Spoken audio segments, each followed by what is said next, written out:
everyone.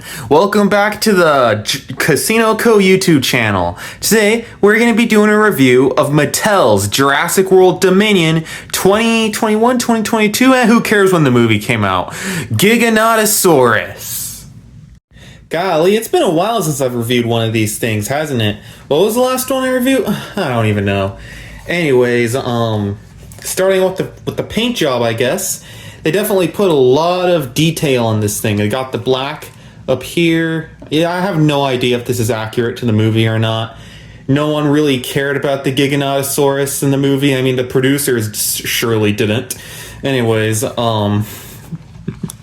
we can see they got the mouth red in here. The camel hump that makes it look like a Giganotosaurus on its back. Some tail articulation right here. Oh yeah, and here's that sweet succulent code for that video game they made a while back in case you actually want that. Here you go. I don't even know if that game still exists. And then the feet have their toenails painted actually for once. I know, crazy. Mattel painting the toenails on the dinosaur toys.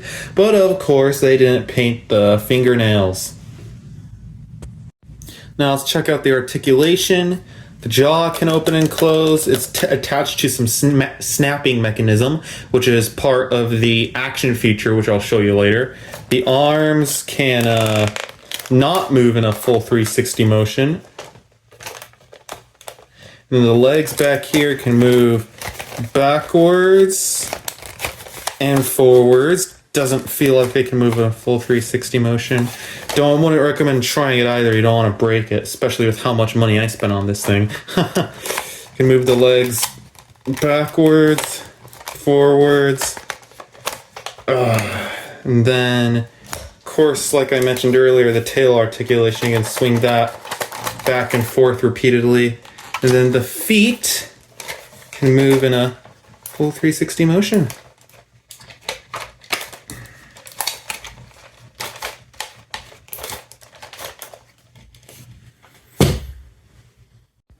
I remember when I first got this thing back in, I have no idea when, but I was working on a comic book series that was scheduled to come out the first quarter of the school year. And I would publish a comic every week on the back counter for the, for the kittens.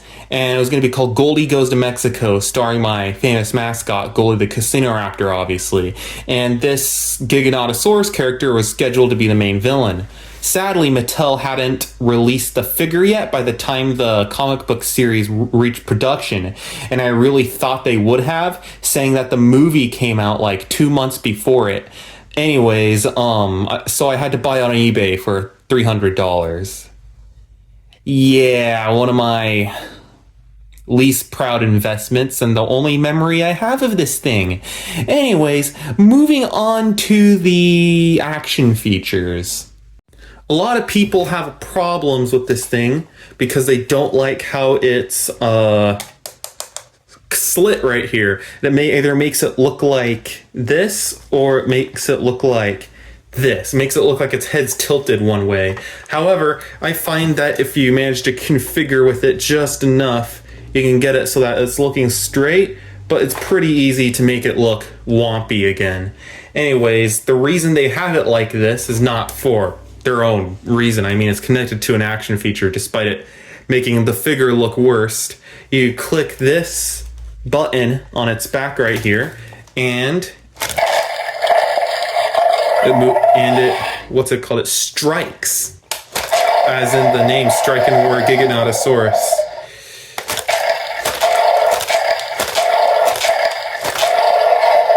And then there's a button down here by the butt. This one right here, you can click it, and it makes it roar. Wow, it's almost like the features that were mentioned on the box for the Strike and Roar Giganotosaurus is exactly what the figure does. Let's see if it has any other roars.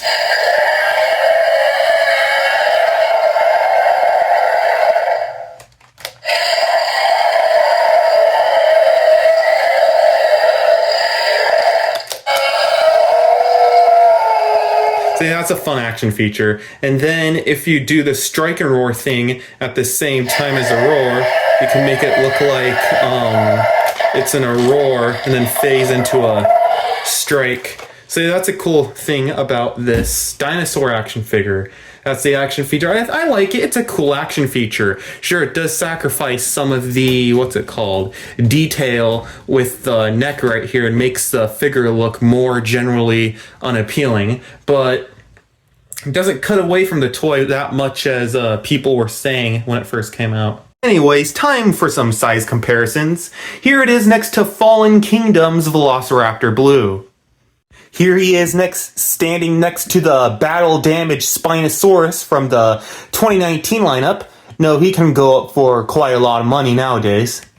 And then here he is standing next to the 1993 Kenner Red Rex. Obviously thwarted by size compared to the 30-year-old dinosaur toy. Alright folks, that's gonna have to wrap it up for the video. If I had to suggest where to find a Strike and Roar Giganotosaurus, I'd say your best bet is the Walmart clearance section, because they're selling these things on sale right now for like 20 bucks, I think. I'm not too sure though if they even sell them anymore, because that was like 2 months ago when I last checked up on the shelves there. Anyways, I hope you all have a great rest of your day, and please remember to like and subscribe so that the Casino Co YouTube channel can reach 1,000 subscribers before I die of old age. Man, if only the movie this dinosaur was in is just a little bit better. Sorry, Giganotosaurus.